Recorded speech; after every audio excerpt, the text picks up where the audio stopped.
Hello, hello, hello. Is it working?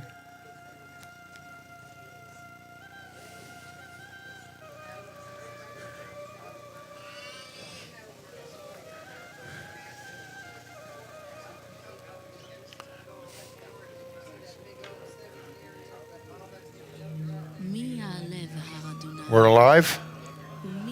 Not yet, not yet.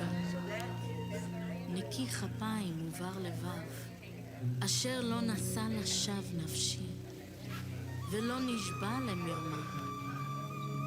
יישא ברכה מאת אדוני, וצדקה מאלוהי ישעון. זה דור דורשיו, מבקשי פניך יעקב. סלה. Okay, we ready? Oh, I'm going to make a little announcement that's not really, doesn't need to be sent out. Okay, we're going to get started. I do want to make a nice announcement. I'd like to thank Will for the Petros tonight. They were wonderful. And we'd like to thank his daughter, Deborah, who was in charge of the desserts.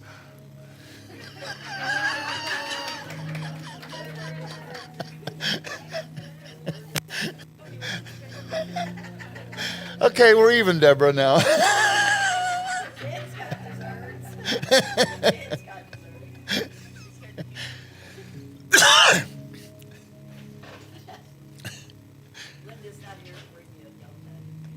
I haven't seen her for years.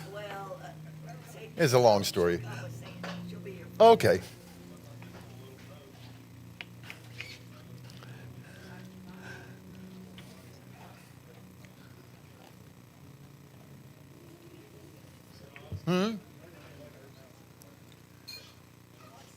Oh, here's a microphone.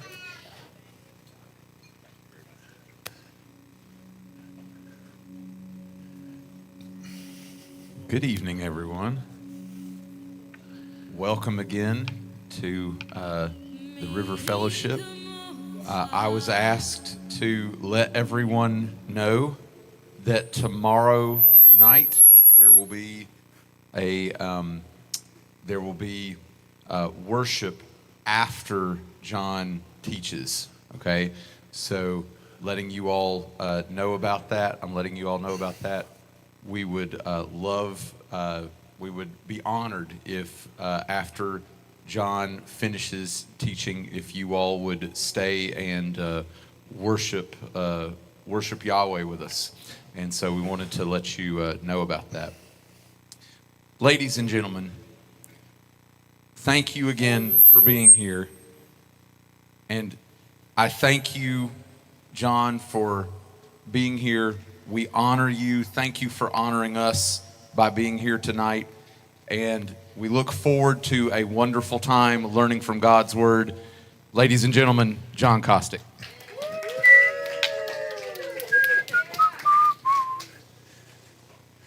Okay.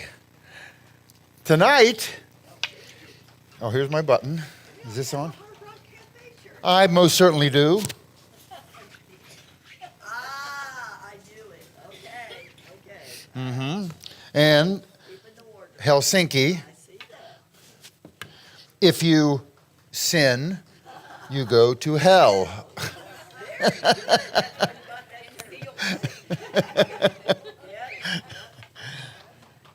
Okay, what do we got here? We're ready to go? What's the name? Okay. Of the lesson? Yeah. It's going to be the feeding of the 5,000 and 4,000. We didn't do this before, did we? I don't think so. No. If we did, it's been like 6 or 7 years. Then we didn't do it. Okay. All right. We're going to start with this verse and then just park it in the back of your brain until we get to the end of the talk. You'll come up again. And Joshua said, by this you will know that the living God is among you, that he will assuredly drive out from you the Canaanite, the Hittite, the Hivite, the Perizzite, the Girgazite, the Amorite, and the Jebusite, okay? And notice it says he's going to drive them out, right? They're in the promised, Joshua's in the group supposed to come into the promised land. They're going to drive out. They're not going to destroy or kill or, right? they're going to just drive them out. That's what it says. All right, now we're moving on.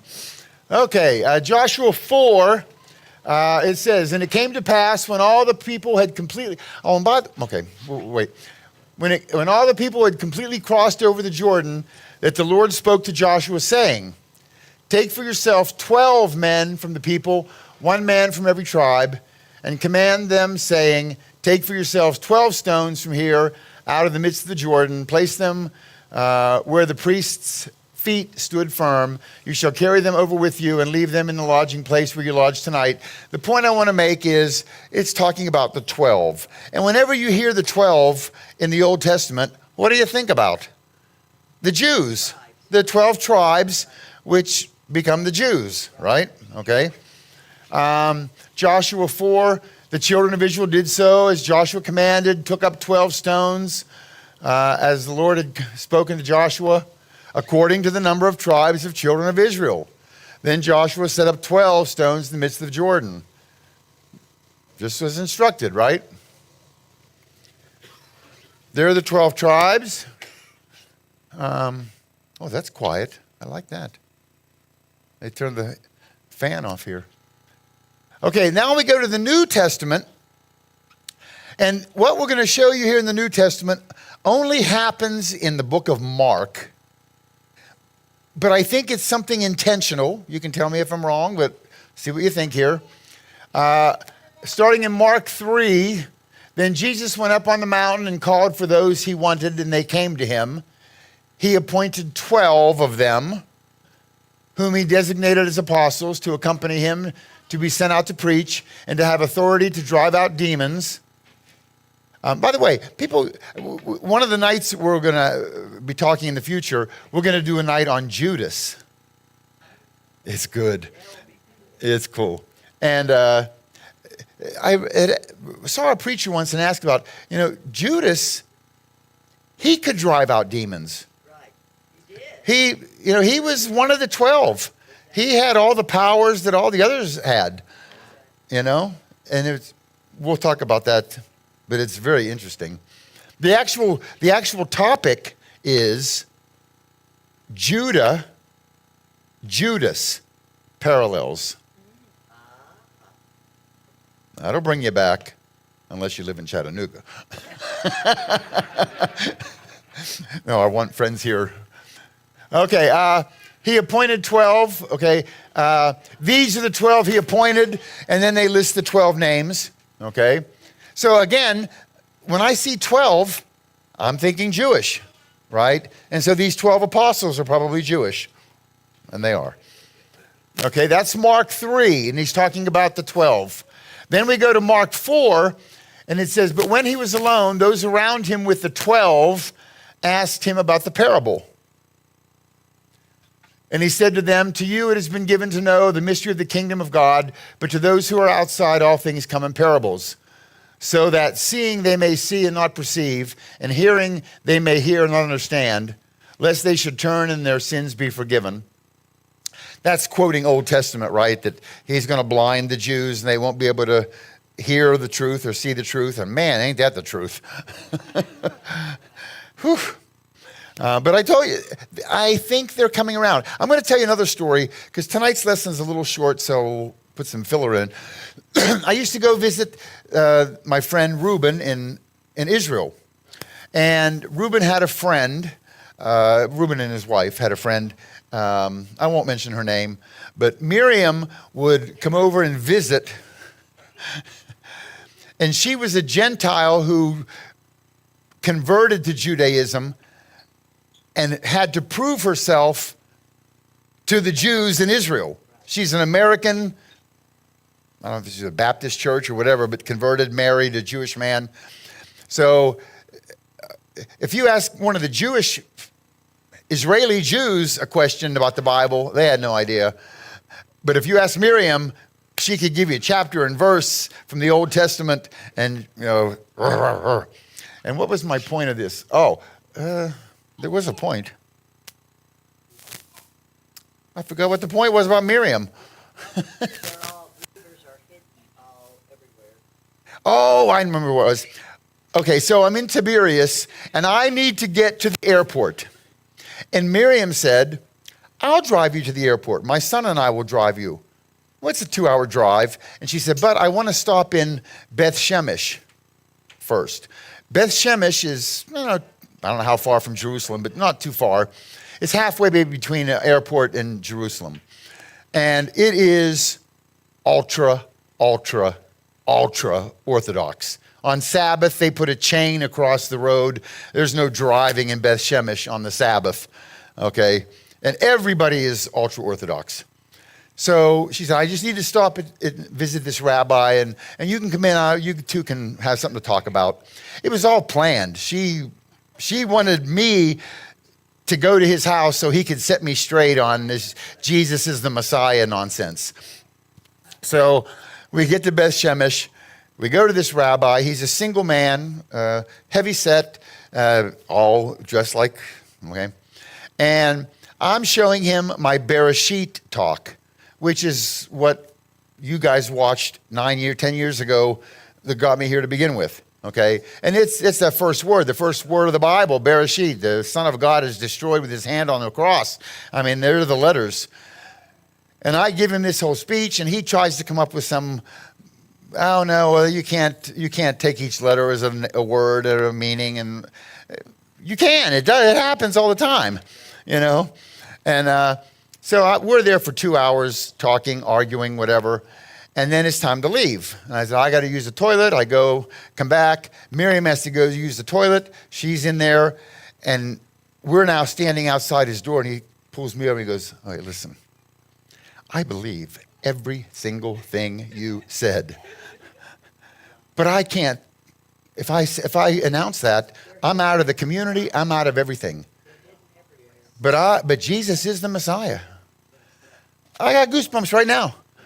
Because it's like, you just took 2 hours of my life arguing. He argued in front of Miriam, he had to.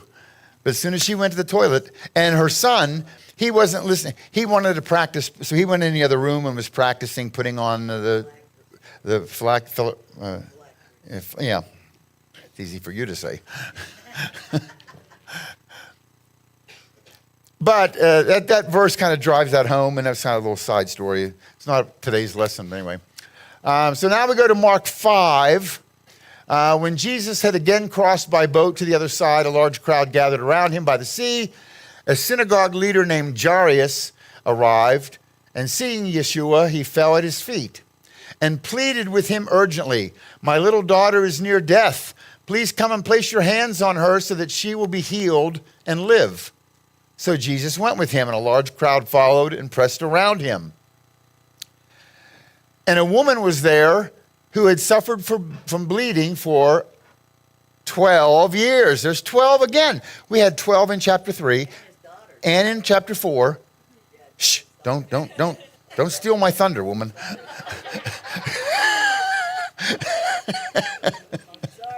That's all right. They didn't hear you in the back. So now we got 12 in chapter 5. And she had borne much agony under the care of many physicians and had spent all she had, but to no avail. Instead, her condition had only grown worse. When the woman heard about Jesus, she came up through the crowd behind him and touched his cloak. And she kept saying, if I can only touch his garments, I will be healed. Immediately, her bleeding stopped, and she sensed in her body that she was healed from the affliction. You heard this story before. I do like... if I could only touch his garments. There's a verse in Zechariah, I think, where it talks about in the end of days, the Gentiles are going to grab hold of the Jews' hem and like, take us with you because we know you have the one true God. There's the goosebumps again. But that's what was happening with this woman. She had, just to touch his garment, okay? And I wonder, when it says touch his garment, I don't think this is the right translation. I think it was actually the tzitzit. You see the Jews wear those strings on the side? I think that's what she wanted to touch. They sometimes refer to them as the wings also, okay? So that's a nice picture, okay? But this is Mark chapter 5, and we got 12 again. At once, Jesus was aware that the power had gone out from him. Turning to the crowd, he said, "Who touched my garments?" His disciples answered, "You can see the crowd pressing in on you, and yet you ask, 'Who touched me?'" But he kept looking around to see who had done this. Then the woman, knowing what happened to her, came and fell down before him, trembling in fear, and she told him the whole truth. "Daughter," said Jesus, "your faith has healed you. Go in peace and be free of your affliction." Okay. Now we're still in chapter 5. While he was still speaking, messengers from the house of Jairus arrived and said, "Your daughter is dead. Why bother the teacher anymore?" But Jesus overheard their conversation and said to Jairus, "Do not be afraid, just believe." And he did not allow anyone to accompany him except Peter, James, and John, the brother of James. When they arrived at the house of synagogue leader, Jesus saw the commotion and the people weeping and wailing outside loudly. He went inside and asked, "Why all this commotion and weeping? The child is not dead, but asleep." And they laughed at him. And after he had put them all outside, he took the child's father and mother and his own companions and went in to see the child. Taking her by the hand, Jesus said, "Talitha cum," which means, "Little girl, I say to you, get up." Immediately the girl got up and began to walk around. She was 12 years old, and at once they were utterly astounded. Then Jesus gave strict orders that no one should know about this, and he told them to give her something to eat. Again, the point is another 12. Mark, is like every chapter, it's talking about 12. So there's a Jewish audience, I think, here that's approaching. We're going to see more. What is it? Oh, and Jesus gave strict orders that no one should know about this. Boy, he always tells them, "Don't tell anybody." And that never works. And then everybody tells everybody. Yeah. We should do that with the gospel, right? Don't tell anybody about the gospel. Mark 6, we're in another chapter. Then Jesus called the 12 to him and began to send them out 2 by 2, giving them authority over unclean spirits. He instructed them to take nothing but a staff for the journey, no bread, no bag, no money in their belts, and to wear sandals and not a second tunic. He told them, "When you enter a house, stay there until you leave that area." So we're at chapter 3, 4, 5, and 6, 12, 12, 12, 12. If anyone will not welcome you or listen to you, shake the dust off your feet when you leave that place as a testimony against them. So they set out and preached that the people should repent. They also drove out many demons and healed many of the sick, anointing them with oil. All right, that's chapter 6. Okay, so they went away in a boat by themselves to a solitary place. But many people saw them leaving and recognized them. They ran together on foot from all the towns and arrived before them. When Jesus stepped ashore and saw a large crowd, he had compassion on them because they were like sheep without a shepherd. And he began to teach them many things. By now the hour was already late, so the disciples came to Jesus and said, "This is a desolate place, and the hour is already late. Dismiss the crowd so they can go to the surrounding countryside and villages to buy something to eat." Whoop. But Jesus told them, "You give them something to eat." They asked him, "Should we go out and spend 200 denarii to give all of them bread to eat?" "Go and see how many loaves you have," he told them. And after checking, they said 5 and 2 fish. Then Jesus directed them to have the people sit in groups on the green grass. So they sat down in groups of hundreds and fifties. Taking the 5 loaves and the 2 fish and looking up to heaven, Jesus spoke a blessing and broke the loaves. Then he gave them to his disciples to set before the people. He divided the 2 fish among them all.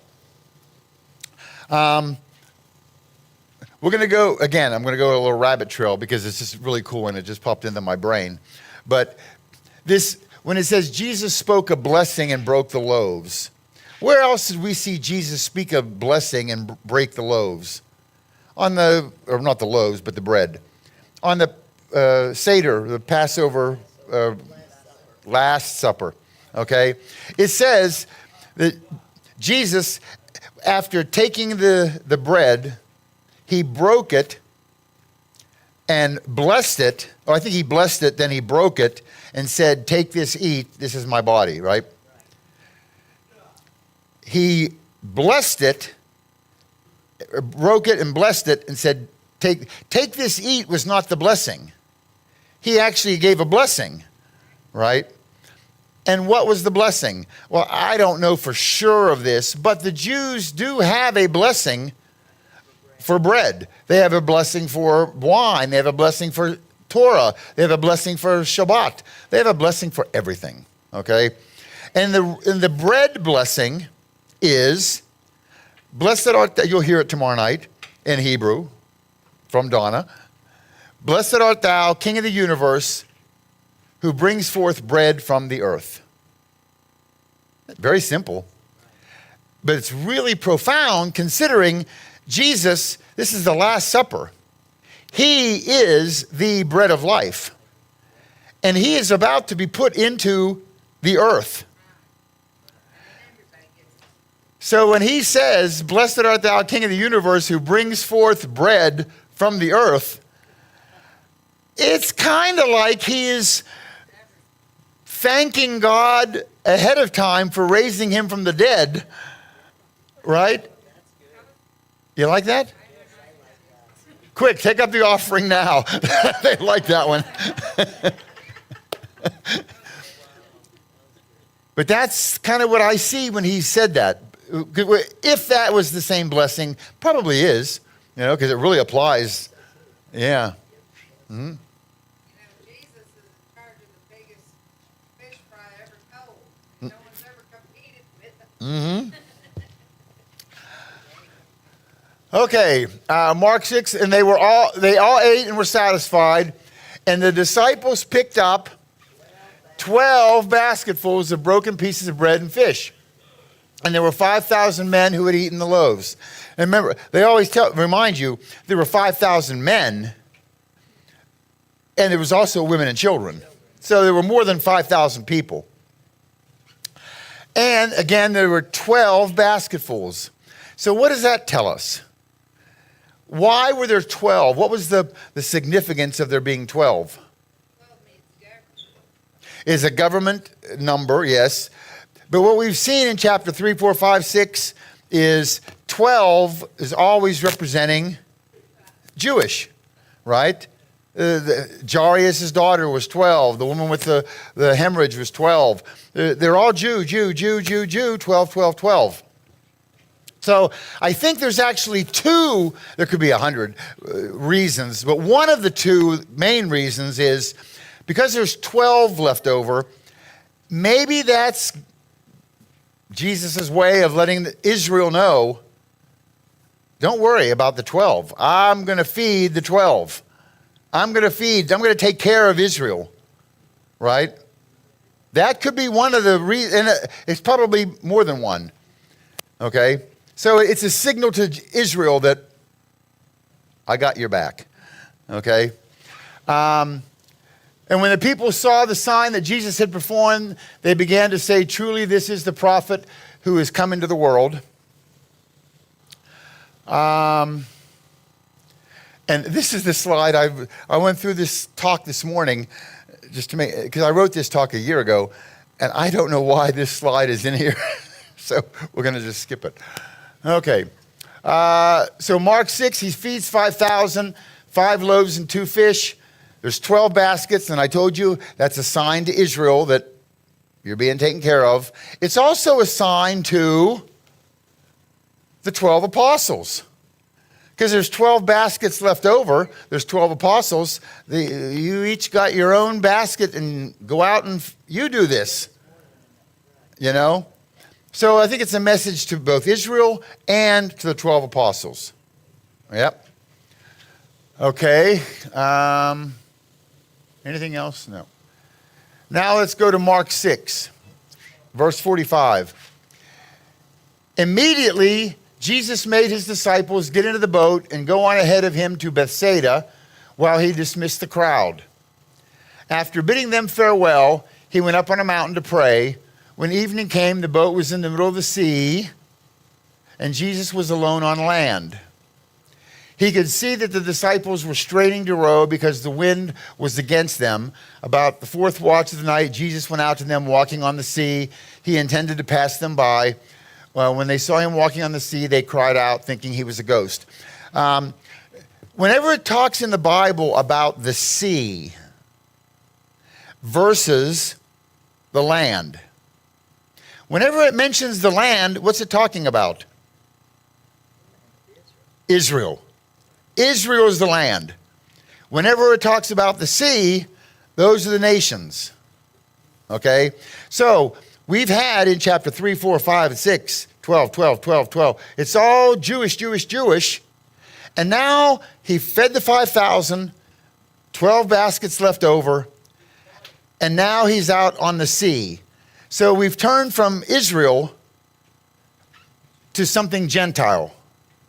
Even though he's walking out to meet the disciples, there's still a sea involved. And look what comes next. And remember, this only happens in Mark.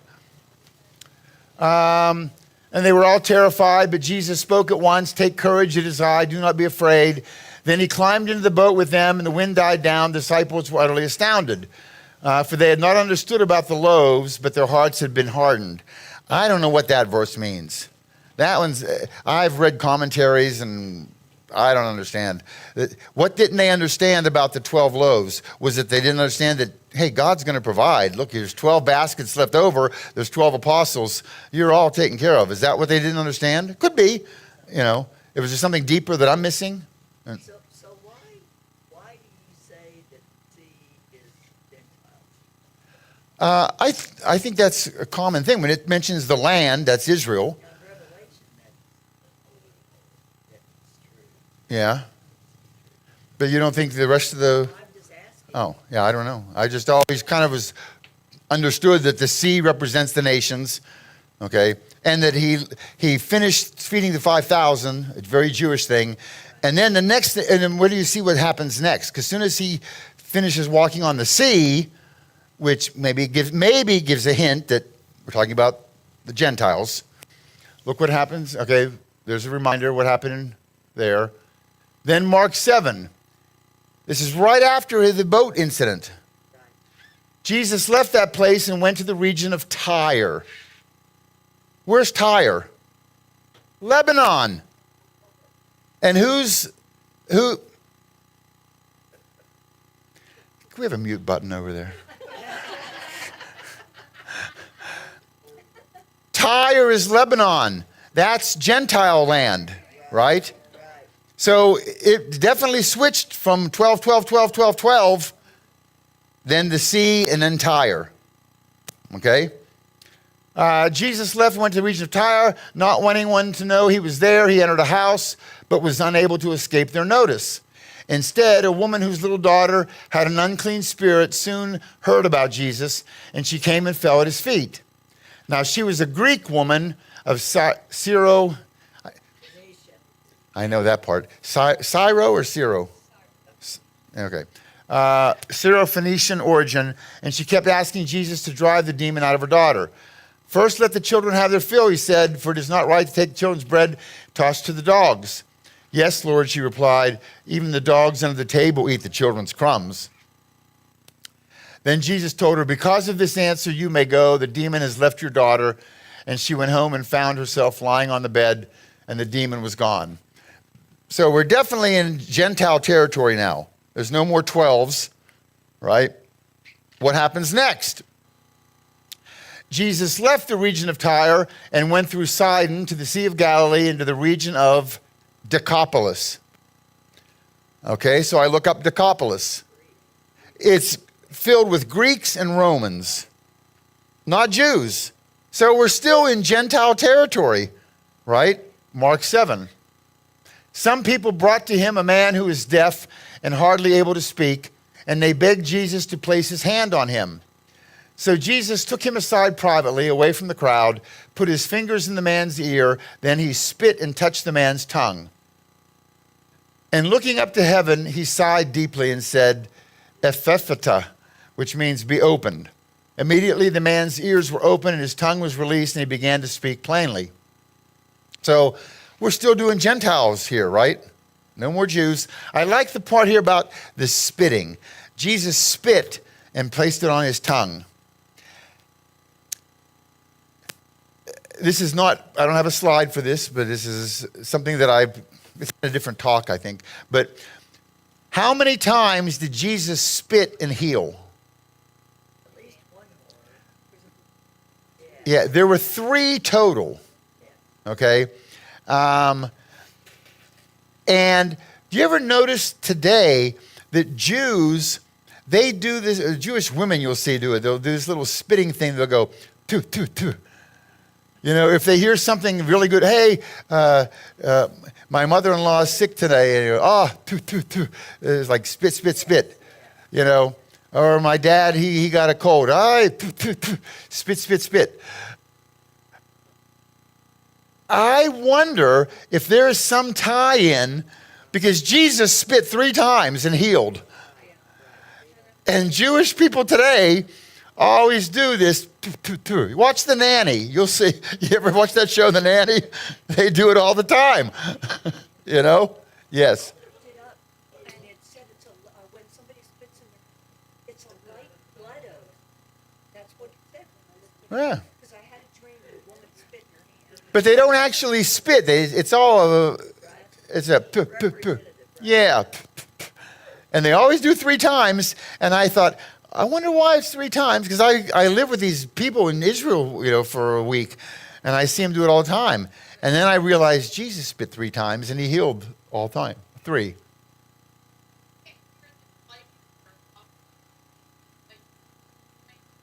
I don't listen to them.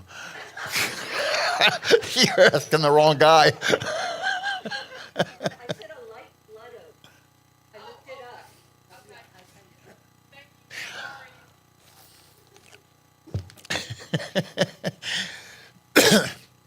Okay, did we finish this slide? We did. Okay. Jesus ordered them not to tell anyone, but the more he ordered them, the more widely they proclaimed it. The people were utterly astonished, and he said, "He has done all things well. He makes even the deaf hear and the mute speak." Okay. Now we're at chapter 8. In those days, the crowd once again became very large, and they had nothing to eat.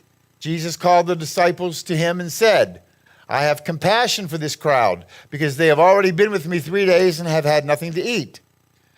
If I send them home hungry, they will faint along the way, for some of them have come a great distance." His disciples replied, "Where in the desolate place could anyone find enough bread to feed all these people?" "How many loaves do you have?" Jesus asked. 7, they replied. Is there something else I wanted to say here? 8. Oh, this is chapter 8. This is only 2 chapters after feeding the 5,000, right? And it's definitely, we're not talking Israel anymore. We talked about the sea, we talked about Tyre, we talked about Decapolis. We're talking Gentiles in our brain. And the disciples did not understand about the loaves first. Right. Yeah, so he's going to do it again maybe. Right? Okay. 7 loaves. A couple. It's what it says. A few. It doesn't give the number. And he instructed the crowd to sit down on the ground. Then he took 7 loaves and gave thanks and broke them, and he gave them to his disciples to set before the crowd, and they distributed them to the crowd. They also had a few small fish, and Jesus blessed them and ordered that these be set before them as well. The people ate and were satisfied, and the disciples picked up 7 basketfuls of broken pieces that were left over. And about 4,000 men were present. As soon as Jesus had dismissed the crowd, he got into the boat with his disciples and went to the district of Dalmanutha. The only question I have on this slide is, and I could ask in chapter 6 too, is when they're given is somebody cooking these fish, or are they just eating them raw? They would be cooking them, right? They were originally cooked. Can you eat raw fish like that? That's what, You don't carry it around Big all day. gel It's fillet. raw. huh? Gel fillet fish, the matzo, and You felt it. yeah, that's Oh. what I'm trying to say. Yeah, It's boiled. probably a fish, Right. fish stew. So they probably cook them, right? Yeah. I hope. I don't know because they had to collect it back, so Yeah. they couldn't be gel fillet because that would have been fat. They would have had to collect all that wet sauce and fat. Yeah. Anyway, Okay, so now we have 2 chapters later, we've got another feeding, kind of back to back. But this time it's 4,000. By the way, you know, every number in Hebrew has a meaning. Right. What's the number 4 represent? What? Hmm? Door? No, well, the Dalet is the 4th letter and it's a door. But the actual number 4, He says earth. that's it. Who said that? He said it. Wow. Okay, it represents the earth's number. And here, the 4 in the Bible represents the world, okay? North, east, south, west, right? The 4 corners of the earth, okay? 4 what? Oh, yeah. Fire, water, something and something. Chocolate and vanilla. Air is one of them. Air, water, fire. No. Maybe earth. Okay. They're all in the. They're all in the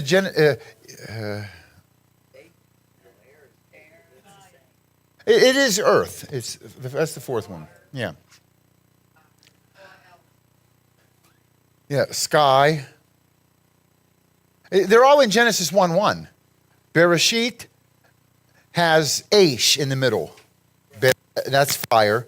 Bereshit bara Elohim et Hashamayim is heaven, so that's air. And Mayim is in Hashamayim. Mayim, that's water. And Haaretz is earth. I just remember that because you have the tree huggers out there who, you know, oh no, the Gaia has these 4 elements. I mean, no, Gaia has nothing. God has all 4 of those elements in Genesis 1:1. You know? Yes.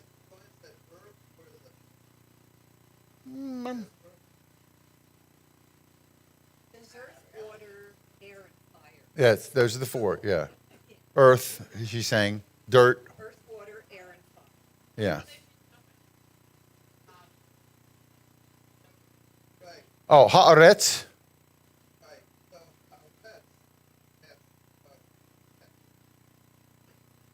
I've seen both.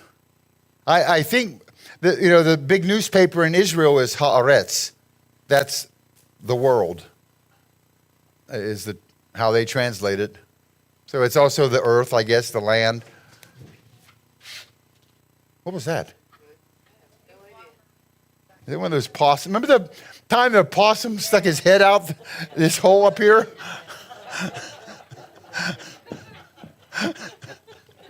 That was weird, huh?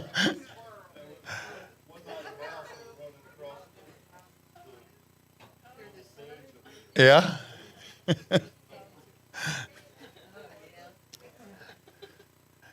Okay, so now this feeding of the 4,000, that kind of points to the world. The feeding of the 5,000, who's he taking care of? 12. It's taking care of the Jews. So now he's taking care of the rest of the world. And let's see what happens here. There were 7 loaves and a few fish. There were 7 baskets left over. So what is 7? What's the significance of? It's the number of completion. And remember this verse from the beginning of our talk. Oh, the 7. Joshua said, by this you will know the living God is among you, that he will assuredly drive out. He's not going to utterly destroy. He's going to just drive them out. The Canaanite, the Hittite, the Hivite, Perizzite, Girgazite, Amorite, and Jebusite.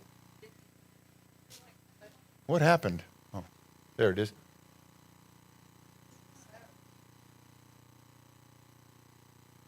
Yeah, I don't remember. But, so, oh.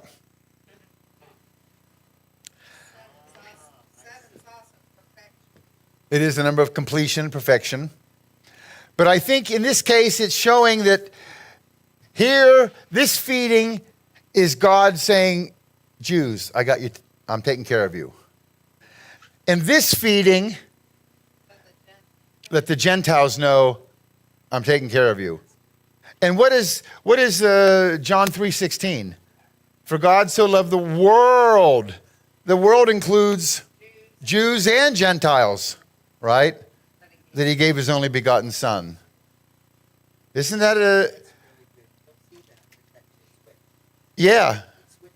And it only happens in Mark, where you have all the 12s, and then it switches to a Gentile theme and a different feeding. Okay? I think another thing that it's saying is that you'll not only have just enough, but more than enough. There's Yep. always going to be extra.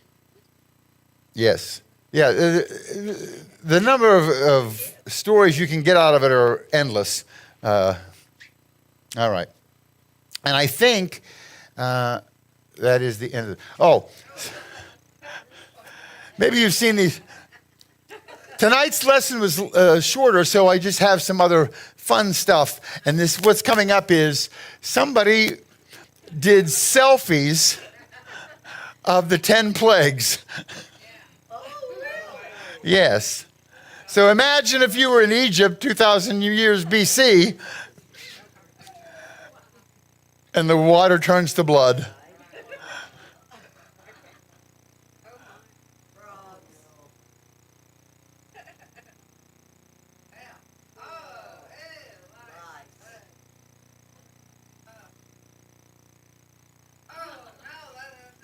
Where's the crying? Where's the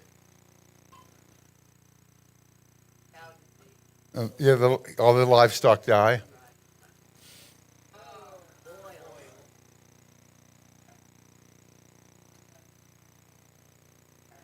Hail, a fire from Right, the big hail, that's right, yeah. locusts.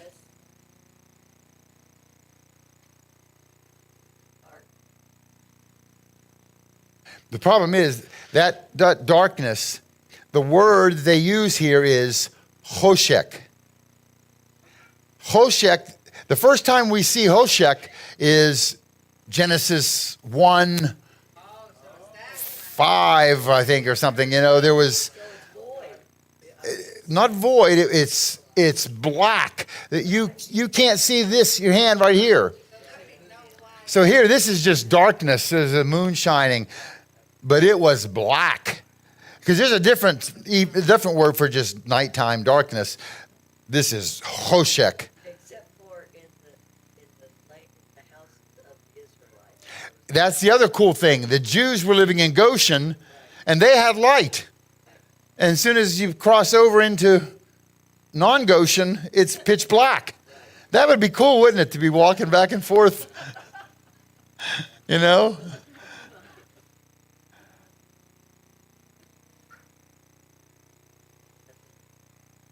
Yeah. It's interesting that, God's punishments are always appropriate. So Pharaoh has all the Jews' firstborn males thrown into the Nile. And then God has all the Egyptian firstborns drowned in the Red Sea. It's like, I'll see you and erase you.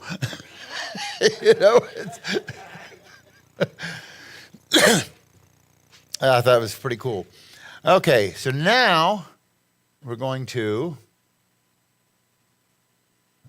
I don't know why that's, save that and close it. Oh, did you hear the news? Yahya Sinwar. You know who he is? He's dead. The head of Hamas. I didn't know what his name was, but I've heard on several news things. Yeah, they got him. He's the one who organized it October 7th last year. He also, remember years ago there was that Israeli soldier, Shalit, I think it was his name. He was captured by Hamas and kept in Gaza for a year or more.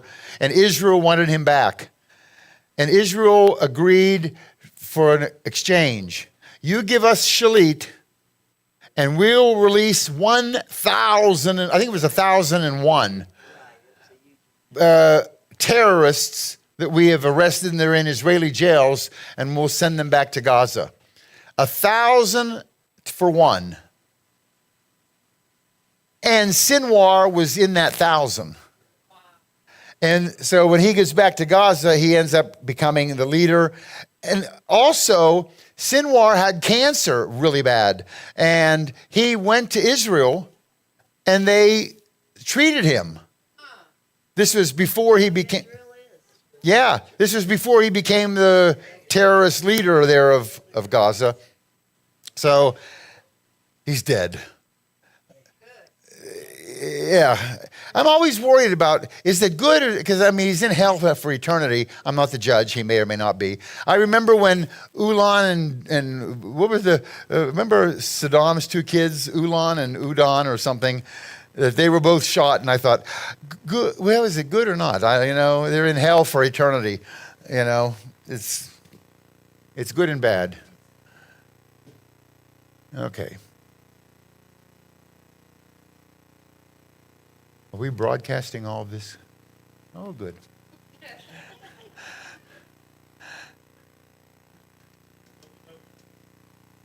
Okay. Oh, we're not actually showing that then. Okay, that's good.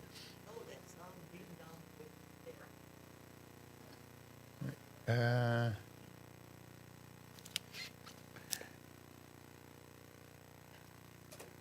How professional is all this that we're doing here?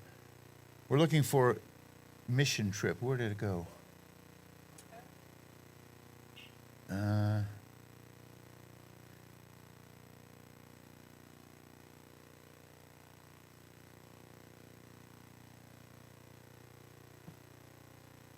Where is it?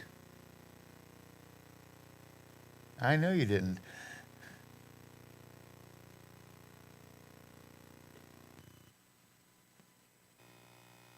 Hi.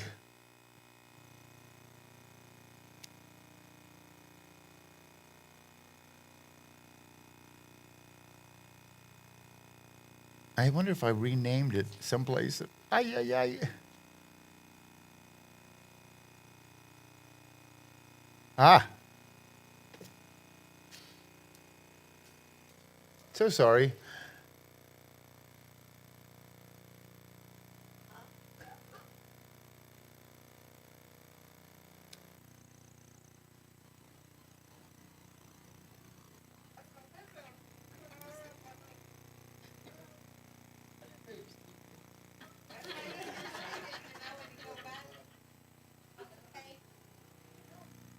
Okay.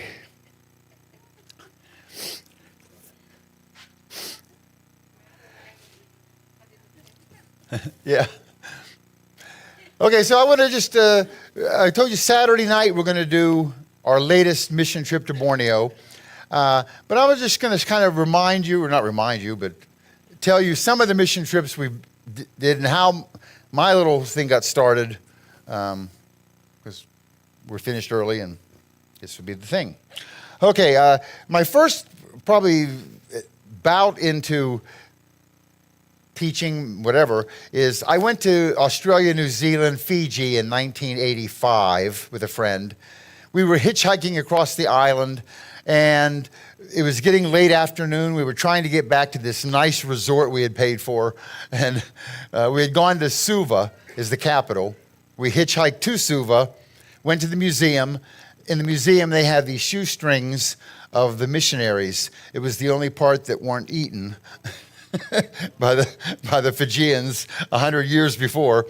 And then we're hitchhiking back to our resort, and it's getting sunset, and some man comes running by. I remember he had a stick in his hand. He's jogging. He's just exercising. Big Fijian guy, and every Fijian says, "Bula," hello.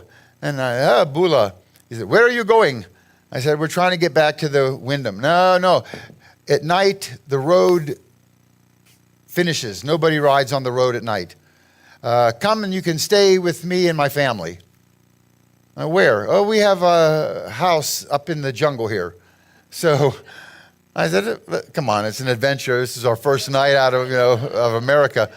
So we follow him up this path, and sure enough, there's a little grass hut, and his wife was there, and he had a nest of kids, and he claps his hands, and the kids, they're going up the coconut tree with machetes, climbing those really tall trees. And little kids, and with, coconuts are falling down, and they're breaking them open, and it was just the coolest thing. Then you go into his house, his hut. This is inside his hut. There was a corrugated metal, okay. They don't have furniture. They eat off the floor with like a tatami mat that the wife made, out of wove out of palm, whatever. And we spent the night there. We only had 2 pictures left on our camera. You didn't have digital back then, you had 2 pictures left. And this was one of them he took. That was me. Here's Asali's wife, some of the babies. Asali is here. It is not a great picture, but it's one that we got. And this was the second picture we had. And very young. And what we have, she had bread, she had cassava, which is some kind of root that they dig up, and maybe some fruit, papaya or something, okay. A fried egg, I think, tea. Okay, so as I was leaving, he said, when you get back to America, there's a certain preacher that I like, and if you can find cassette tapes of this preacher and send to me, then I can listen to them, and I'm the Sunday morning teacher at our local church. So I can get lessons and ideas for lessons. And I said, I've never heard of this preacher, but I'll look for him. I get back to America, I couldn't find anything. But the church I was attending is Second Baptist. It's this mega 60,000 member church in Houston. And they had a closet full of cassette tapes that they would give for free. So I went and got a full box of them, mailed them, got them ready to mail. I also included these 2 photos and sent them off to Fiji, not knowing if he'd ever get them. And I had to send them to his daughter's name in care of the Christian Catholic mission teach school or something. They didn't have a school in their little village. She went on a hitchhike or a bus or whatever to a Catholic school 30 minutes away or something. So I sent it in care of there, and I never knew if I got it. And then years later, I think it was 4 years later, I went back to Fiji. I was a school teacher then, and I brought, I think it was 15 high school kids with me. And we all get to, I rented a pickup truck, and this is 89. This is when I went back with the high school kids, okay? This is Asali. This is the main guy who was jogging that day. And so I rented a pickup truck. I'm driving them to Suva, which is about a 3 or 4 hour drive across the island. And when I left the first time, I thought, I really need to remember where that path was that led to his hut, because I would love to come back there someday. And I just try to make a mental note of the area. It's all jungle, and it changes all the time, right? But fortunately, I'm driving back across the island with all these kids in the pickup truck, and I realize there's the path. So I pull off the road, and I get out, and the kids are like, come on, let's go, let's go. I said, wait, look, here's a path up in the jungle. We should go up and see what's up there. And they're going, come on, Caustic, let's go. I said, no, we're here to explore. So I'm walking up, and they're following carefully. And there's a little clearing, and then there's this hut. And there's a woman in the hut, in the doorway, and she's looking, and she says, John and Philip are coming. She's saying John and Philip are coming, because Philip was the guy I was with traveling 4 years earlier. And so, but she's saying it in a Fijian accent and loud and fast, and John and Philip are coming, John and Philip are coming, which to these kids sounded like kill him, kill him. They didn't know what she was saying, you know.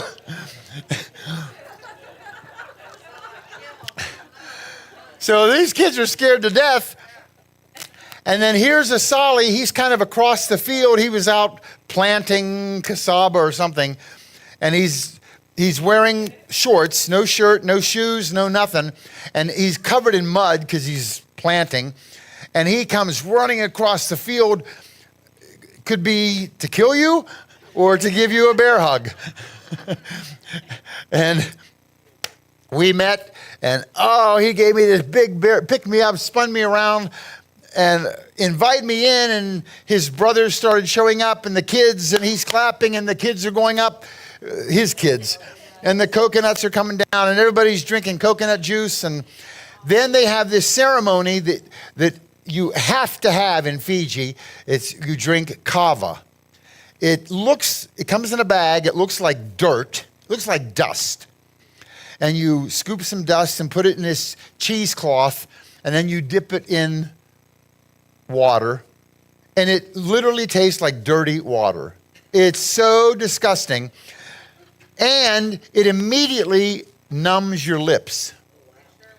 And when you drink enough of it, you get drunk. Yeah, because and I don't drink any alcoholic beverage, but I'm definitely not going to drink this because it's disgustingly tasting, you know. But they drink a lot of it and get drunk. Yeah. You know, I can get just as drunk on water as I can on land.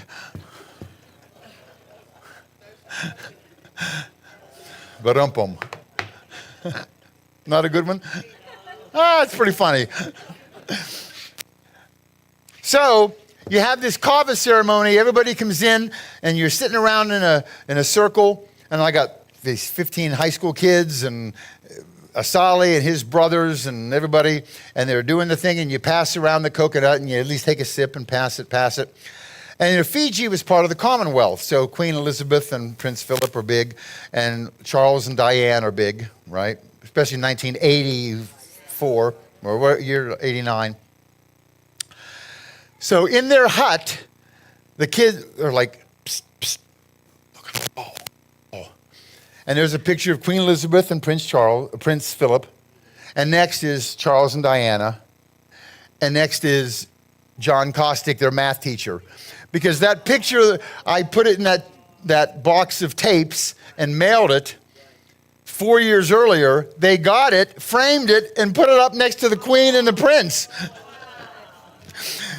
So the kids are amazed. What is our math teacher's picture doing in this jungle hut in the middle of Fiji? I never told him I was there before.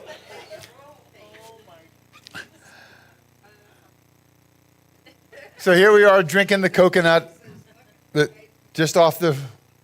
Yeah, the kids, they were just wide-eyed and amazed that everything was happening. So here's their family in 89.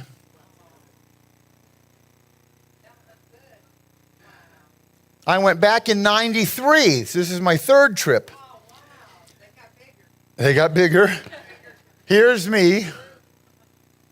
There's Asali. This is his brother, some wives and kids. There's like 4 brothers live on this one big piece of land. And in 93, Asali and his wife had a baby, which they named John. The story, it's going to swing back to the gospel message, the mission trip, but at least you learn how it got started. Okay. So they named this baby John. I think we took... Oh, I think a picture is in here someplace. This was their hut in 93. The previous one had gotten destroyed by a cyclone. So they built something a little stronger out of wood, okay, which is nice. This is that field I told you he came running across. This is where you bathed, in a stream that ran through the property. It was colder and all get out in the water. And the kids would get down there and play. Here's him in 93. This is baby John.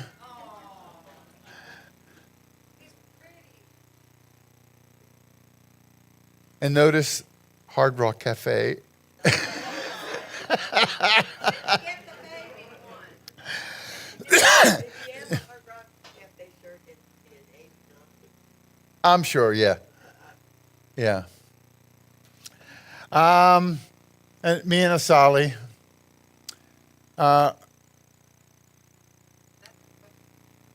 Coconut. I went back in 95 and took some friends, and this is the one friend brought her granddaughter, and we were teaching them how to play hacky sack. Remember, you kick that little stupid bag. And John then was 2 years old. He wanted nothing to do with me. He was hiding behind his mother's leg, okay? So here's 95, Hard Rock still, okay? And the other guy I brought and some other people too. And we showed them a video camera and took videos of them. They did, video camera, what is that? You know, they were just amazed that they could see themselves. It was cool.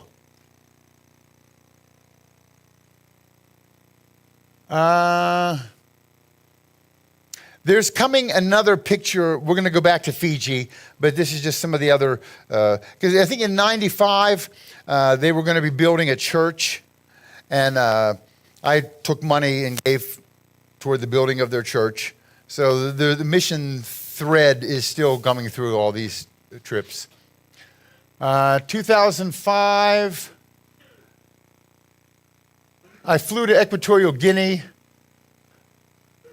and I hitchhiked to Libreville, Gabon.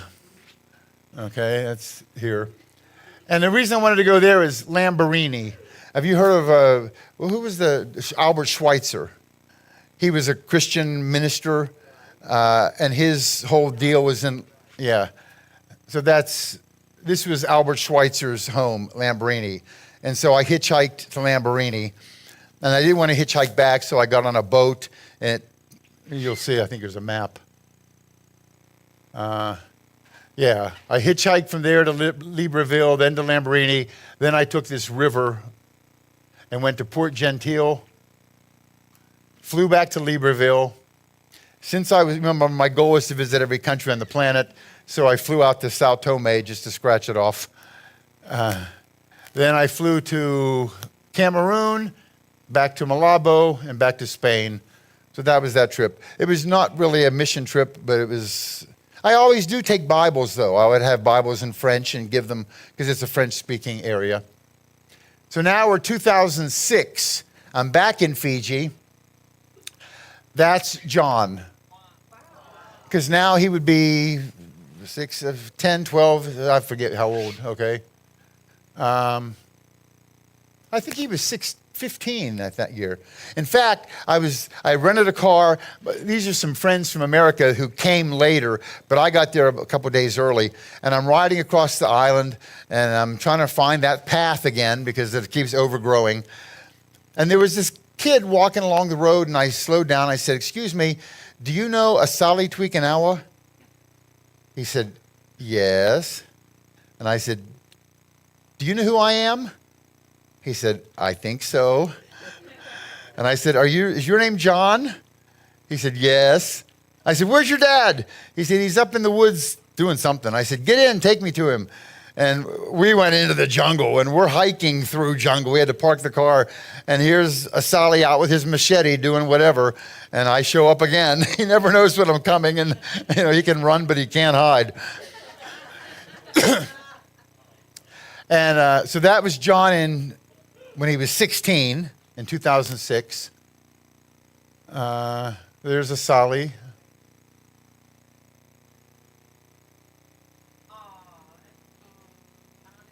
Yep. This is that kava. They have this wooden thing, and they put the dirt in the cheesecloth and dip it in the water and mix it. And then there's a coconut shell that you scoop it out, and you take a sip and pass the coconut shell. And this is John now, in 2017. So he's gotten grown. There's the father. And I will tell you, there is a mission part involved in this because all my slides, I take my computer there. They have an electric cable that comes in. You can only plug in like 3 things at once. You know, you can't. They have a light bulb in this room, a light bulb in that room. I bought them a couple fans, but they don't like fans. So I get to put them on me when I'm sleeping. That's good. But they won't use them. I took them to this really nice resort once, and I said, you guys, they've left the door open, the air conditioner off. It's hotter than hell here, and they don't like air conditioning because they're not used to it. And again, this is where you eat. There's furniture. No, you sit on the floor. It doesn't ever change, you know. But he will sit, and I said, Asali, Asali is the father. I can print out all of these pages that no. If I write it, I will know it, and then I can teach it to my congregation. So he will lie there for hours, and I just showed him how to advance to the next slide, push this button, and then he sits and copies the slide. But that's so cool and he has notebooks, this stacks like this of his notes. So he is teaching what I'm teaching to his people, which is cool. This is his wife and his daughter. We call her Bubbles. This is John here in the white shirt. That little bit, not yet. Not yet, I don't think. And oddly, I got an invitation from Fiji to come and speak. Not from anyone related, hours away from where this guy lives. They just happened to be watching my video, and her family, she said they watch it every Friday night on the Sabbath. They sit and watch a Dutch Uncle John video. I said, that's kind of cool. And would I come and speak? I said, sure. So I spoke at his group, and then I spoke in Suva. And Suva was very kind, and they gave me a nice donation. And I took a bunch of the donation and bought a big pile of fried chicken, which they just don't have, you know. They're eating maybe some fish. Yeah, an egg. They have chickens running around, but you just don't get meat, you know. But they got it that night. They loved it. Yeah, they've had chicken, but it's just not a common thing. Coca-Cola also. They can't. So whenever I go, I'll spend $500. They have like a Sam's, the equivalent of, you know, Costco in Suva. And so I'll tell him, whatever you want, get. We got him a microwave once. We got him a big bag of sugar. We got him whatever they want. Diapers for the kids. And just take it and...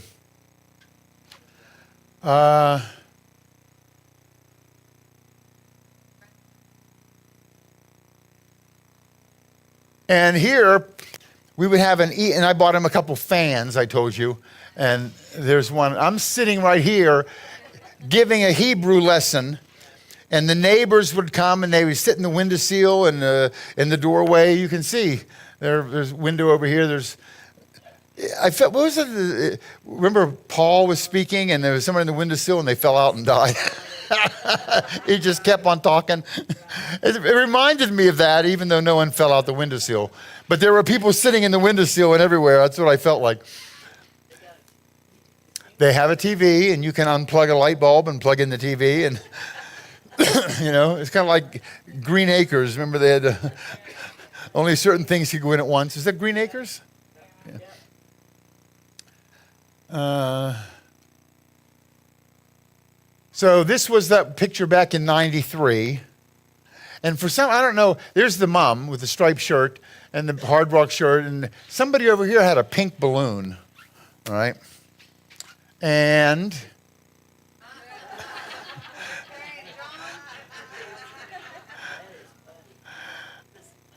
so we got the pink balloon, we got mom in the striped shirt, And me, Carrie, and John.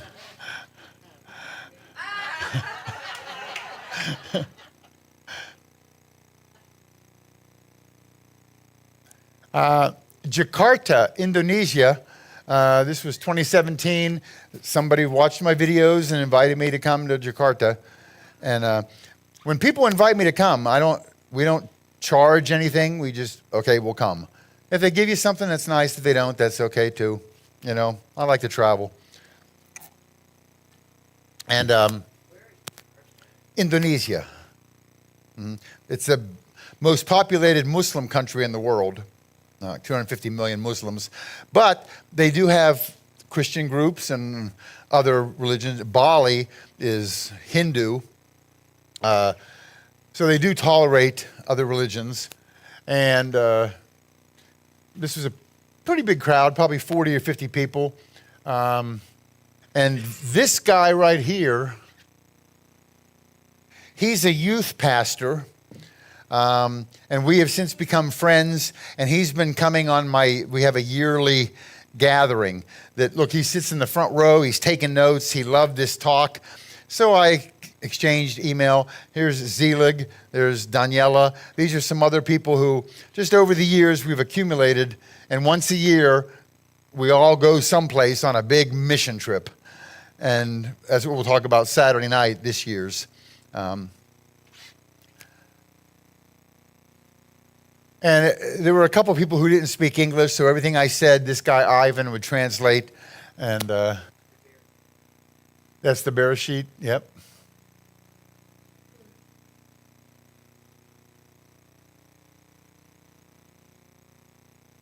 That's the whole group, or part of the group who was there. Then this woman, she apparently is a widow from a very rich man. And this was only supposed to be a one-day talk, but she liked it so much, she said, can you talk again tomorrow? And I said, yeah, I'm here for a couple of days.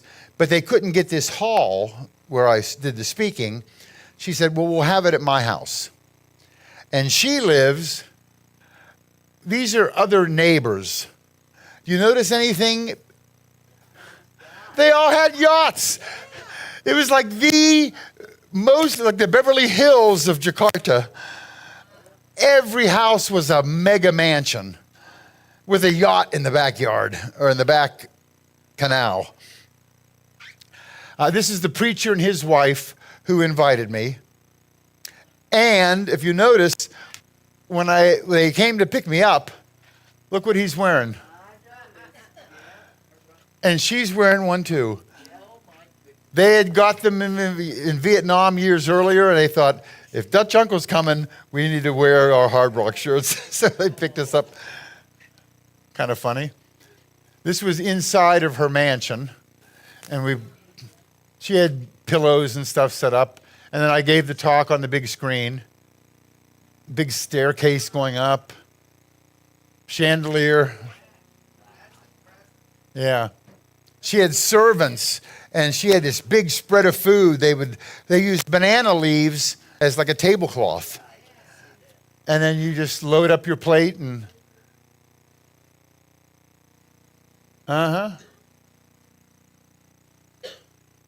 And I think the next year they wanted me to come back, and I went back. It was I forget what the topic was. Joseph, I think. And this is some of the crowd who was there the second year. Uzbekistan airline. That was the food. A piece of bread with cheese and a boxed drink. Yeah, it's horrible.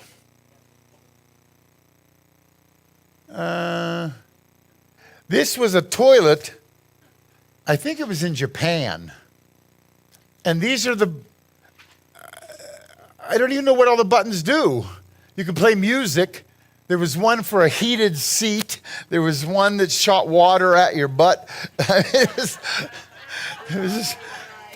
was such a complicated toilet, I didn't know what to do, what button to press.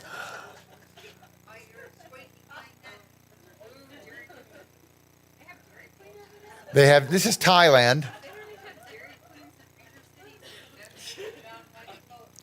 I was invited to speak in Thailand. Thailand, you would think, I mean, they're all Buddhists and, you know, and it was in Pattaya. Pattaya is a big beach town. And I thought, well, they have a Hard Rock Cafe there, so I accept. I'll go get the shirt. And the preacher came, picked me up at the hotel, and drove me across the freeway, and it became like a ghetto. It was just the worst little shacks. And then there was this church, one-story church. I walked in, and like you see how on your wall over here, you got all these Hebrew names of God, and that's what it was like in Thailand. And it was all Hebrew writing, and they were just like a sponge wanting to learn more Hebrew. And there was a guy, he had, must have been like polio. So he had the two crutches, but he spoke perfect English and Thai. And everything I said, his name was Sammy, and everything I said, Sam repeated to the crowd. This side of the congregation with all these little Thai people writing their notes. And this side of the congregation were preachers from probably 100-mile radius, that the preacher who invited me invited all his preacher friends from all around, and because they wanted to learn this so they could tell their congregations. That was really, it was so uplifting to see that they had this love of Hebrew in Thailand, you know? Just surprised me. And in Thailand, durian, I don't know if you've ever seen a durian, this fruit. And it's about this big, and these spikes are really sharp. It's hard to hold. It smells so bad that, like in Singapore, they'll have a durian with a circle and a slash on the subway. You can't even bring a durian onto the subway because the smell is so bad it putrefies people. So, and people love the taste of it. It's so bad. And Dairy Queen has durian flavored blizzards. I don't think so. No, I tried the chocolate dip, which I know is safe. Huh? The durian is acquired. It's an acquired taste.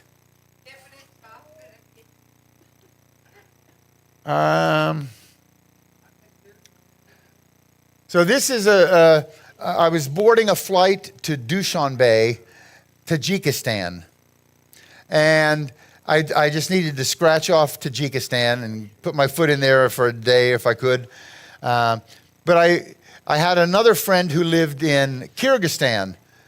And we've been arguing back and forth. There is a God, there's not a God. There's Allah, it's Yahweh. And I said, listen, I'll buy you a ticket to Dushanbe. You can be my interpreter. I won't get ripped off by a taxi. Come for 2 nights, 3 days. It was only $50 to fly him over. And I'm going to be in a hotel anyway. And let's spend 3 days and let's iron out who is God. And we spend 3 days just seeing the sights, but talking nonstop as we're walking to the places or taking taxi. And when we finished that, he realized it's the God of Israel is God. Max. Yeah. So that was, and then he had to go back and tell his family and his friends and everybody that, you know, his wife. So that was, and now this woman, this is a woman who watches my videos. She's in India. Her name is Sheba. You both met her. Yeah, David's wife, Sahaya Raj. Remember Sahaya Raj? Okay, well, anyway, she writes to me and says, we have a little prayer group that meets every Monday night, and we even built a room in our house for the prayer. And this is the room. They made it purple and scarlet, which are tabernacle colors, right? And then they write Yahweh's name in gold. And on this wall, there's a map of Israel. And on this there's a map of the Middle East. And they have just one room in their house just for worship. And she said, we just want you to know that we love your videos and we watch them and teach them in Bangalore, India. And I said, you know what? I'd like to come and speak to your group. Oh, we have no money. We can't afford. I said, I don't want any money. I just want to come and speak to your group. And she was almost in tears. And I think now it's been, what is this, 2016? This is probably the first year. And I've gone every year, sometimes twice a year, except for the year and a half or 2 years of COVID. You couldn't go. But I was just there a couple of months ago. But it was so cool to see all this Hebrew stuff going on, Hebrew roots, in India, you know, or in Thailand, or in any of these places. Yeah, here's Sheba, and there's her husband.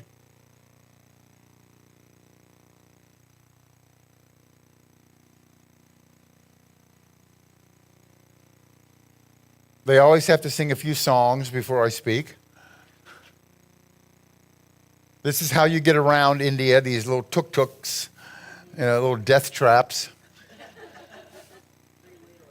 Yeah. And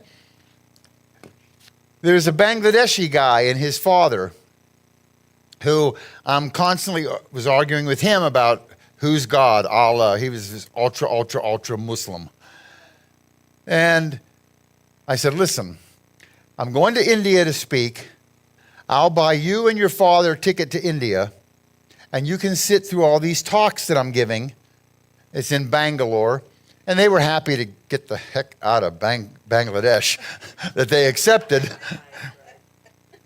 And so while we were there, Israel has this, what was it? It was like a huge production that you would rent out like a convention hall.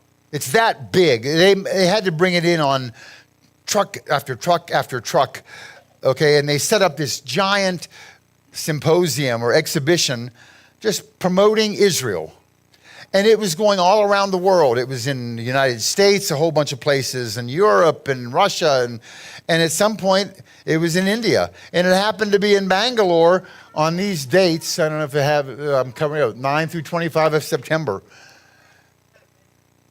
And I said, let's go see this exhibition that Israel is pushing. And we went, and this is the Bangladeshi's father.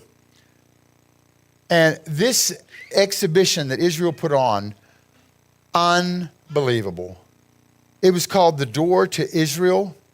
And when you went in, there were just doors all over this hall. And they were really fancy, nice, beautiful wooden doors.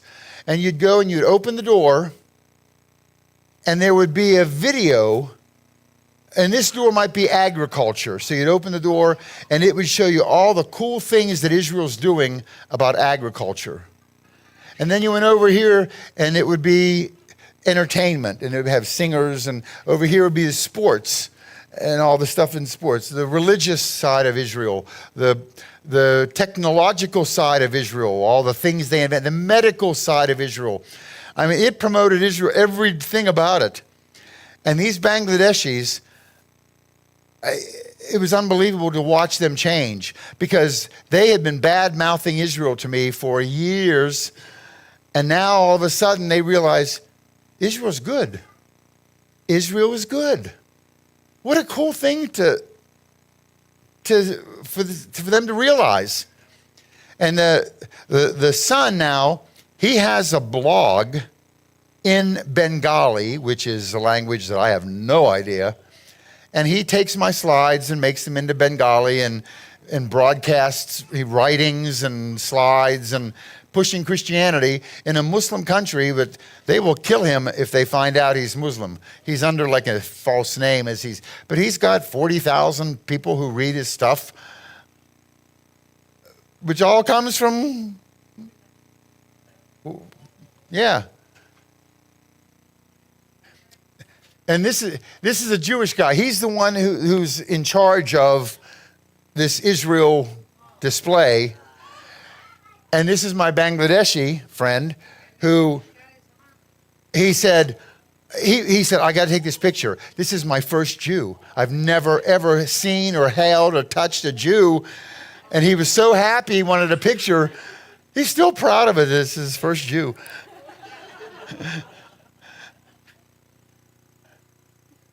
And then when I spoke in Bangalore, Bangalore called their preacher friend in Mumbai and said, you got to get this guy to come up to Mumbai and speak to your group.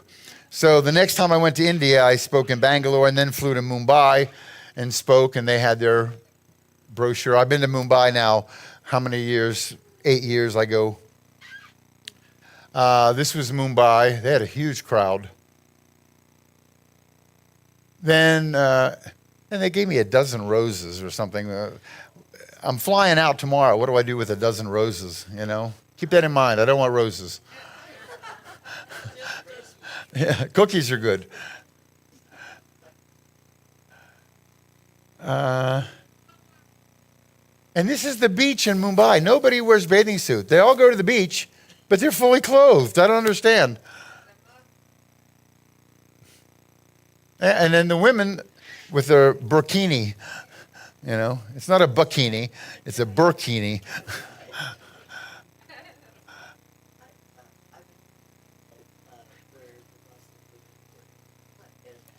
Yeah. And they're on the beach, and they're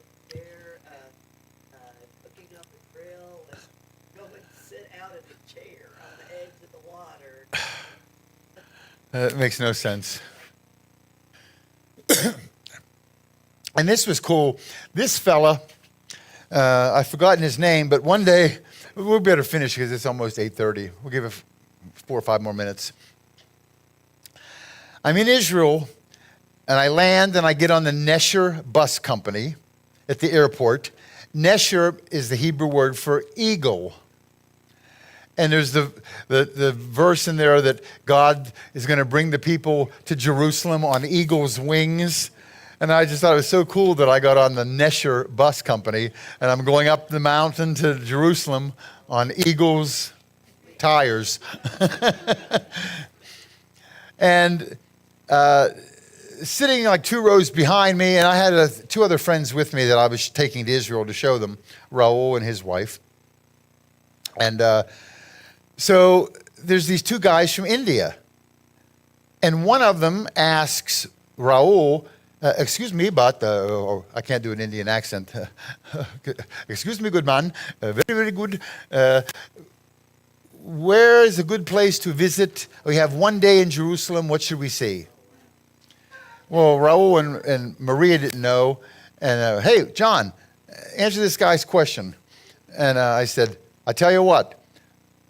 Meet me at the Damascus gate at 9 o'clock tomorrow morning, and I will give you a tour of Jerusalem. And because I was going to do it with Raul and his wife, so let's bring 2 other people. We're doing it anyway.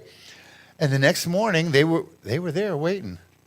And there were Sikhs. You know, a Sikh has that headdress, okay?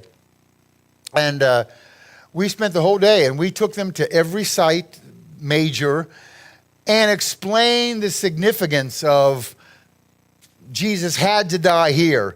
He had to die, you know, and just every detail of the gospel, which I don't know if they got it, but we at least they heard it. And then a year or 2 later, I was going to Mumbai, and we'd exchanged addresses. So I called him and said, listen, I'm coming to Mumbai. Let's have lunch.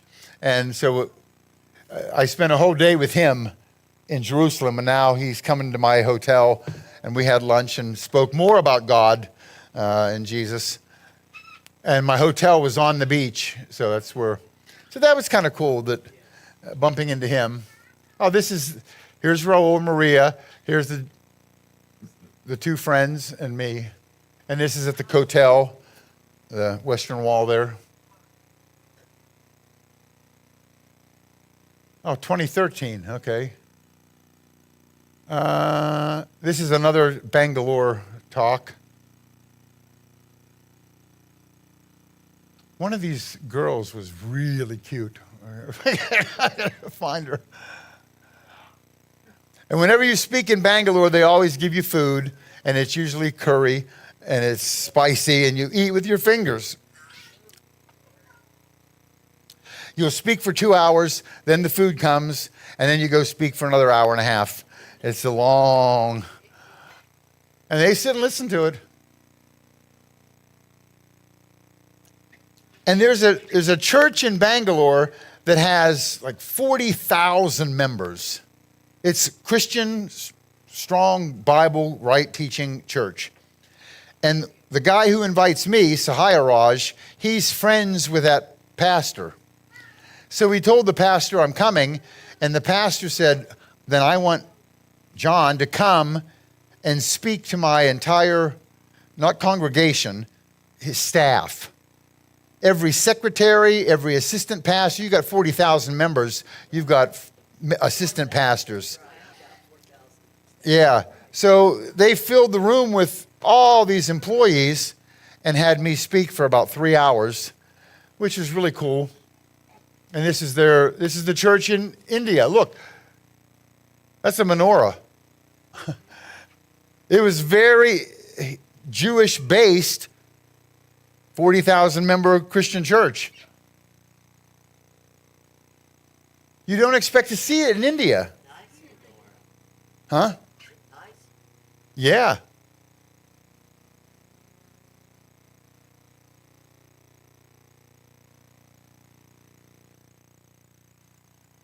Yeah, that's India. Yeah, it's not good. Especially when you've been drinking their water and things aren't right.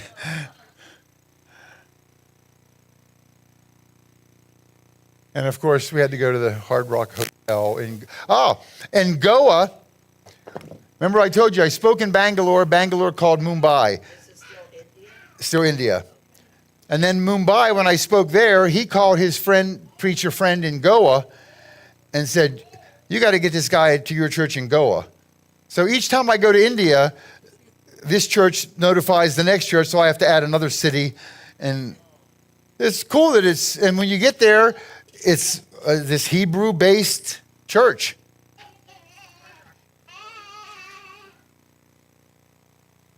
And El Al was in Mumbai. That's nice. They have nonstop service. And this is Sheba, remember? She's the one who first invited me. They invited me to their wedding with the Sahaya Raj. He's a pastor. And so that's her brother and his wife. So she says, we have in India, the tradition is our wedding has a theme, a color theme. And ours is going to be teal and pink. And you were invited to the wedding. And I thought, well, teal and pink, what do you... And not just the wedding party, the guests, everybody plays the color theme. So I remembered years ago, I don't know if I have it. This was where are we? I actually had a teal and pink Hard Rock shirt from Niagara Falls. They eventually changed it. They took the teal out, but I didn't know that they changed the color theme, and that's the shirt I wore. But anyway, I'm sitting in the last row at this wedding because I'm not family, I'm not, and it's time for the wedding photos. And they were like, hey, come up here for the wedding family. And I'm looking behind me like, who are they motioning to? Me! I'm in the wedding party. They didn't take any other pictures without me. Yes, it was like family, Pastor, John. Yeah. And I'm wearing blue jeans and Croc.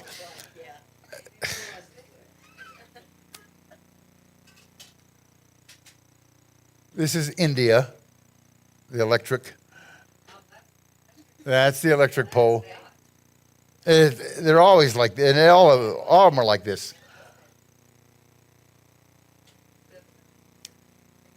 Okay. Yes.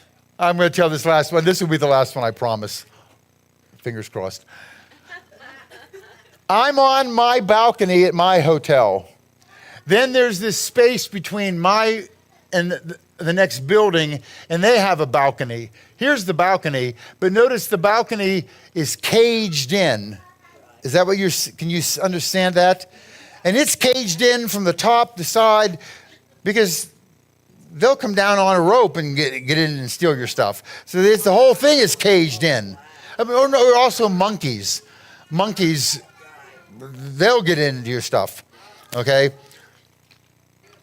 So this woman is hanging her laundry out in her patio.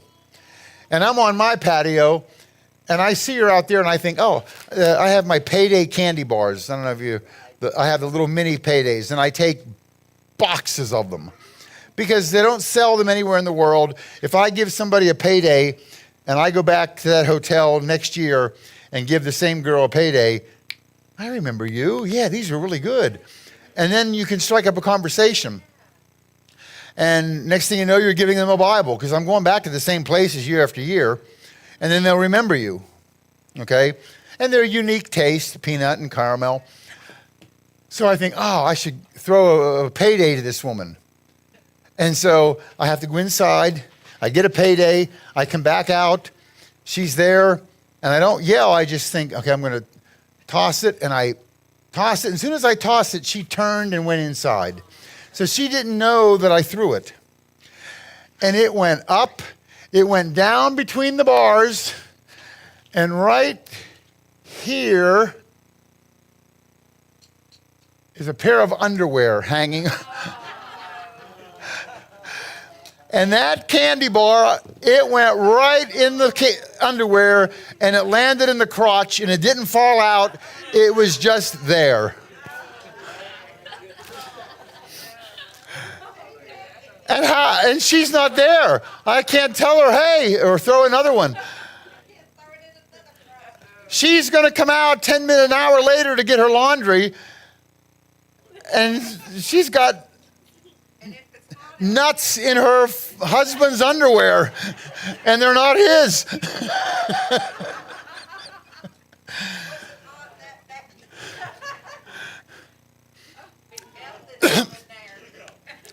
It wasn't until like 6 months or 8 months later I was invited back to speak, and she was out on her patio again, and I ran in and got her, and I went, hello, hello. And she looked, and I here, and I threw, and she saw it. She just started laughing because yes, how did this candy get in my husband's underwear 8, 9 months ago? And it finally clicked. Too funny. This is the dumbest lamp I've ever seen. It's a full-size plastic horse with a lampshade.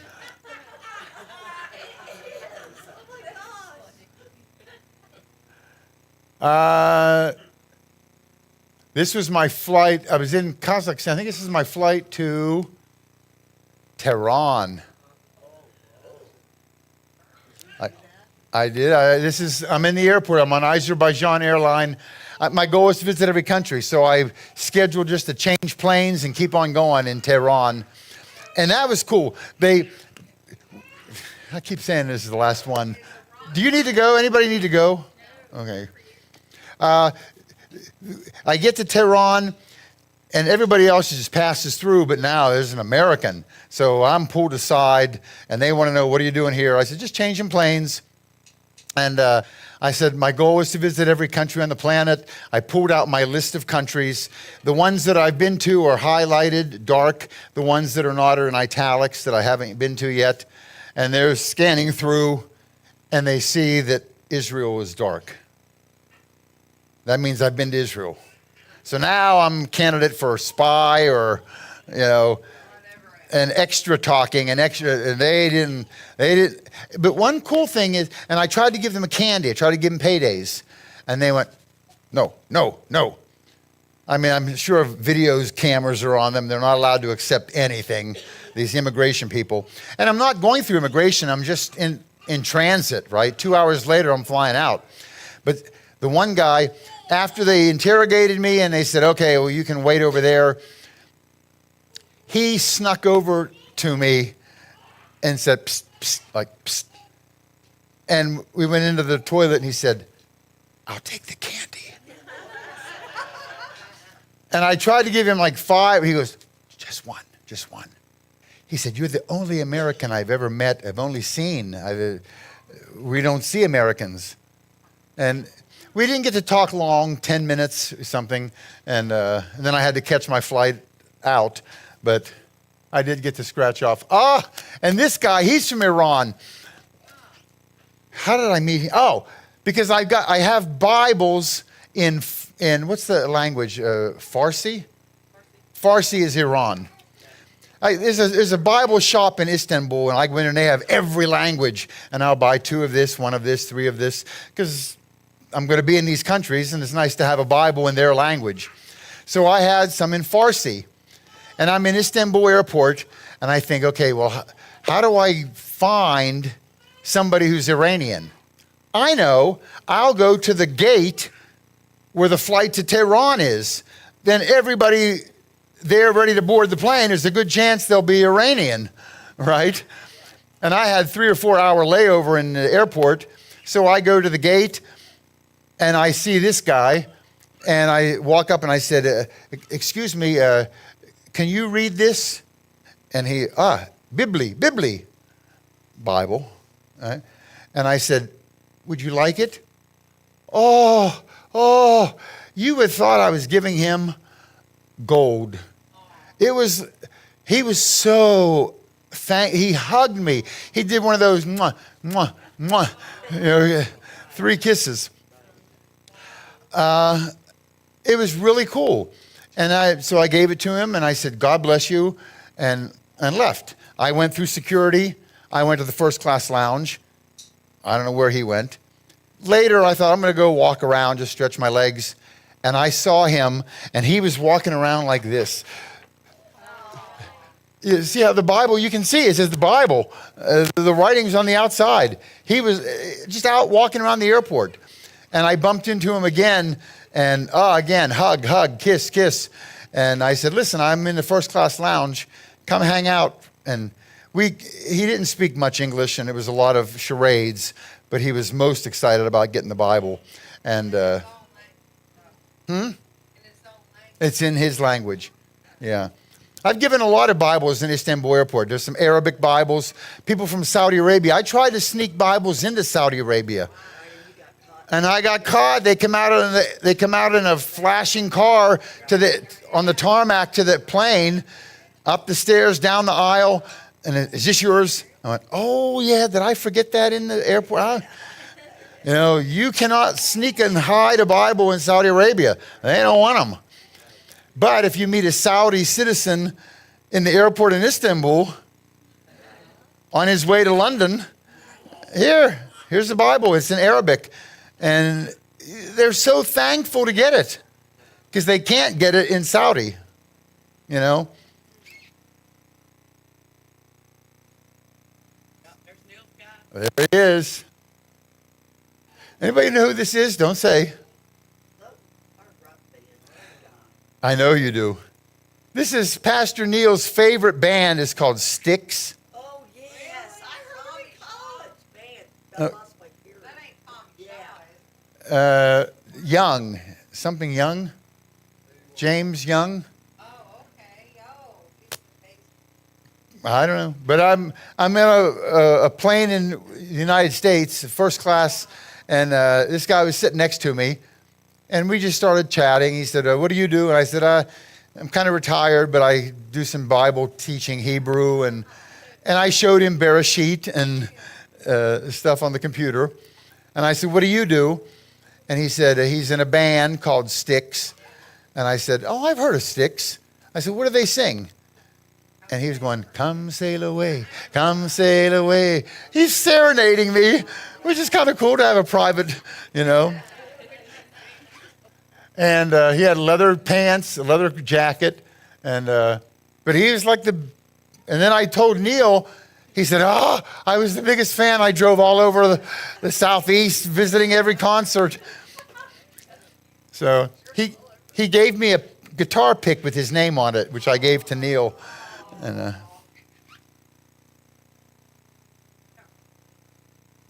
Panama, people watched my video, invited me to come down. They had a school with about 400 kids, and I got to speak to all these kids and 3 different churches in Panama, doing the Bereshit talk.